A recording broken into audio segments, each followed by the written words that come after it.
And to conclude the chapter with f4, I would like to show one more game of Karpov. I'm sure it will be very useful for you to go through this game. e4, e5, knight f3, knight c6, bishop b5, a6, bishop a4, knight f6, castle, bishop e7, rook e1, b5, bishop b3, d6, c3, castle, h3. So the variation which was chosen by black is quite a rare one. So normally white gets the advantage after it. d4, rook e8, knight bd2, bishop f8, knight f1, bishop d7, knight g3, knight e5, bishop c2, g6, b3, c5, and d5. And you see that the variation was different from the previous games. Karpov was quite good in moving all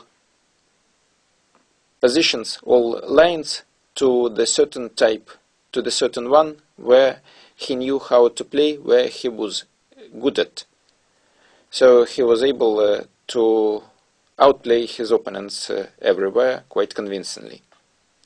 Bishop g7, bishop e3, knight h7, queen d2, h5, knight h2.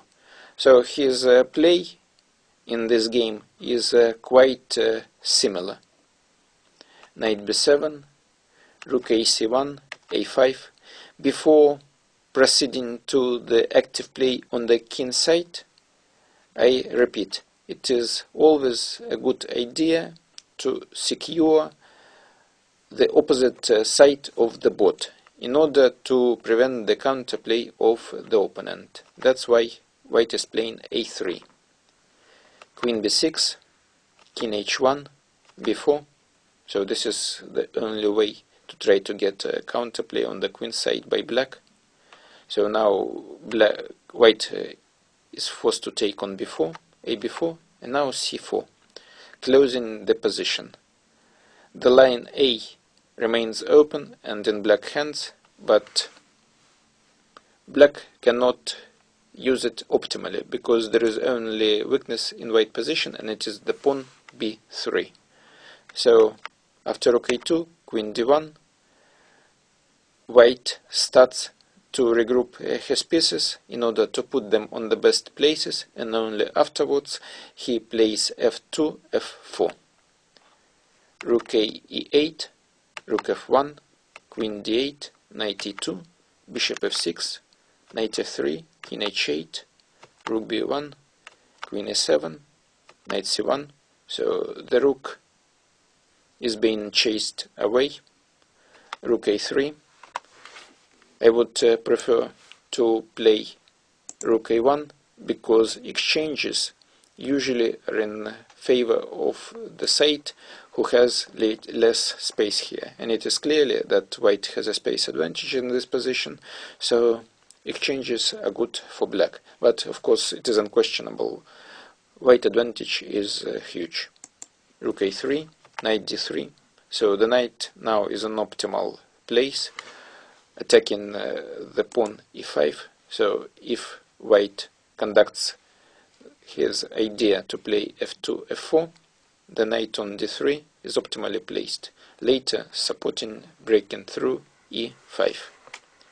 Bishop g7, knight d2, queen f8, and now the move f4. So finally, on move 33, white has achieved his main idea. e4, bishop f4, queen a7, knight e3. All pieces are moving to the optimal positions. Rook a2, and now the decisive phase of the game comes. White begins the attack. e5, bishop f5, rook e1, queen c7, rook c1. Even this small nuance is very important. Before continuing to do something direct, Karpov is trying to improve his position up to maximum. So clearly the rook on c1 is standing better than on b1, because rook on c1 is protecting the bishop on c2. So even such a small thing is not being ignored by Karpov. King g8, now he takes on d6, and after knight d6 he is able to conduct a small combination which leads to immediate win, because if now gf5, then there is a move c5. So as you see that the rook on c1 was not only protecting the bishop c2, but also supporting the move c5. In the game it was played bishop c3, but then simple move rook b1, rook a1, rook c2, and black resigned.